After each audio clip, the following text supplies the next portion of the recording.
গভীর রাতের অন্ধকারে মুজাফফরপুর স্টেশনের কাছে দাঁড়িয়ে দুই তরুণ, একটাই আগুন জ্বলছে, সেটা ছিল স্বাধীনতার আগুন। তাদের লক্ষ্য ছিল অত্যাচারী ব্রিটিশ বিচারপতি ডগলাস কিংসফোর্ডকে হত্যা করা। এই অভিযানের নেতৃত্বে ছিলেন মাত্র 18 বছরের এক কিশোর বিপ্লবী ক্ষুদিরাম বোস। 30 এপ্রিল 1908 নীরবতা ভেঙে কেঁপে উঠল মুজাফফরপুরের স্টেশন।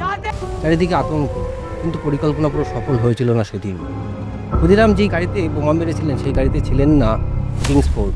শুরু হয়েছিল তারা, ক্লান্ত পায়ে দৌড়তে দৌড়তে শেষমেশ ধরা পড়েছিলেন ক্ষুদিরাম। দ্রুত বিচার হলো, রায়ে এলো ফাঁসি। ফাঁসির রায়ে সারা দেশ তখন স্তব্ধ হয়ে গেছিল। কিন্তু যেদিন তাকে ফাঁসির মঞ্চে আনা হয়েছিল সেদিন সবাই অবাক হয়েছিল। কারণ সেদিন ক্ষুদিরামের চোখে ছিল না কোনো কান্না, মনে ছিল না কোনো ভয়, বরং ঠোঁটে ছিল এক অদ্ভুত হাসি।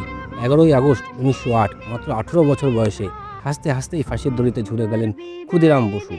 স্বাধীনতা কোনো উপহার ছিল না আমাদের জন্য, এটা কেনা হয়েছিল বীর শহীদের রক্তে। যে জাতির সন্তান ফাঁসির মঞ্চেও হাসতে পারে তাকে এই বীর শহীদের জন্য একটা লাইক তো অবশ্যই করা যায়।